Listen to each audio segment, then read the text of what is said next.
Hi guys, good morning.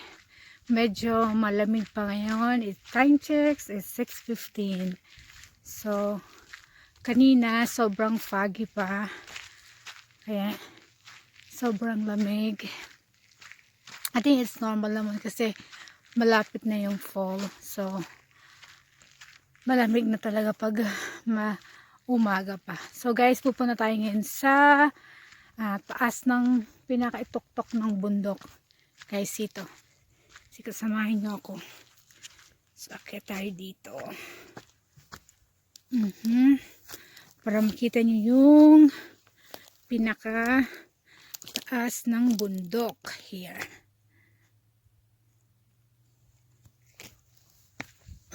So guys, andito tayo sa ituktok ng bundok. Medyo hiningan ako sa pag-akyat. So, bali yun ang bahay namin. Doon kami nakatira. Tapos yun ang kapitbahay namin. Tapos yung isa namin kapitbahay ay nandoon. So, yun yung daan. So, doon kami galing. Diyan. So, yan guys. Ang tuktok ng bundok, makikita nyo. Medyo windy ngayon. Tapos makalumlim yung araw. Siguro uulan kasi tingin mo dark yung ulap niya. Ayun ang makikita nyo dito guys sa bundok.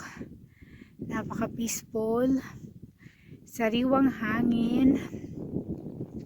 Tapos pag yung part na yun guys, doon malapit na yun sa border ng Canada. Ayun. Ayan siya. Yun. Ganda. Pag tinignan mo tong lugar na to, parang yung mga worries mo, yung mga problema, kung ano-ano mang magpabagabag sa iyong kalooban, parang isigaw mo lang dito, tapos huminga ka ng malalim, parang it's a brand new day again. Ayan guys.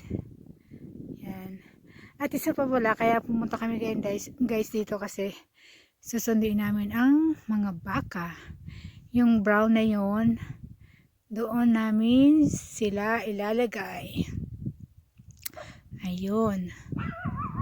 Yan, mga aso, nakita nila ako, nandito ako sa taas ng bundok. Tumatahol sila. So, ayan guys. Pag fall guys, itong mga green na nakikita nyo, magiging kulay ano siya, dila ay orange, may color na yellow and brown. So iba-ibang kulay to. Ang ganda-ganda ng kulay niya pag fall. Ayan guys. Ayan. Ayan. Ayan. Ang ganda. Sana magpakita yung araw.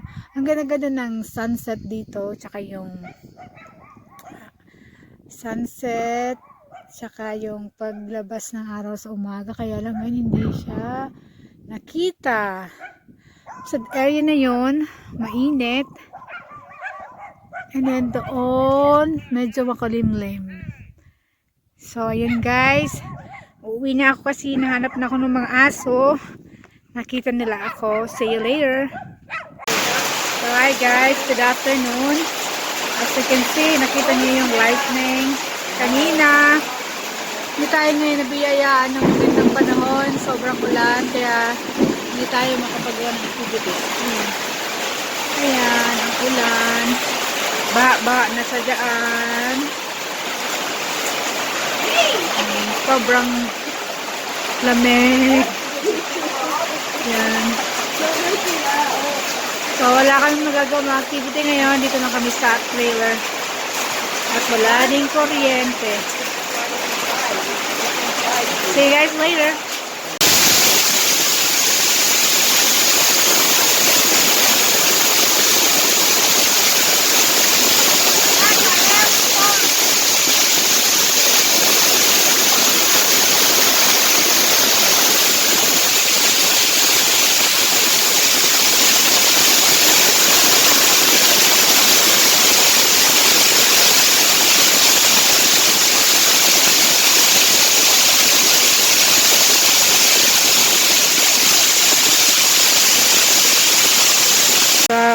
guys, yung kanina yung hailstorm, yung mga bolts of snow, yan. Napaka unpredictable ng snow, weather dito sa Eastern Washington. Is like extreme, like isang iglap, mainit, at biglang grabing ulan naman siya. Yan. Ayan. Baha na kami dito, oh. Tingnan nyo guys. Ayan. Baha na. Sa grabing biglang bugso ng ulan. At wala din kaming kuryente ngayon guys kasi naano daw ng kidlat yung transformer. Na strike. So, ayan guys. Kaya malamig kami ngayon. Wala kaming heater. Good luck to us guys. Okay, bye-bye po na. So guys, tapos na ang ulan. Tapos na din yung hailstorm. Ito yung mga yellow guy na bumagsak kanina. Ganito siya kalalaki. Pero for sure, mas malaki to kanina. Kaya, kasi ano na to, nag-melt na siya. Ayan siya guys. Parang ano siya, butil ng asin na malalaki. Na parang rock salt. Ayan siya guys. Ayan. Ayan. Pag sobrang ano nito, pag sobrang lalaki, na yung mga windshield ng sasakyan na babasag. Pag sabay-sabay na. Yung malakas, yung parang storm talaga. Ayan guys. Ito, medyo malinis siya. Ngayon yung yellow ng bumabagsak pag may hailstorm. Ayan. Ayan. Oh. Ayan guys. Parang mga diamonds. Diamonds na walang kinang. Ayan. Kanina parang may bagyo dito. Parang signal number 5 or something. Ayan. Medyo payapa na ngayon ang panahon. Ayan na lang. Ayan. Ayun. Ang ilalim ng trailer, baha pa din. Ayan. Ayan guys.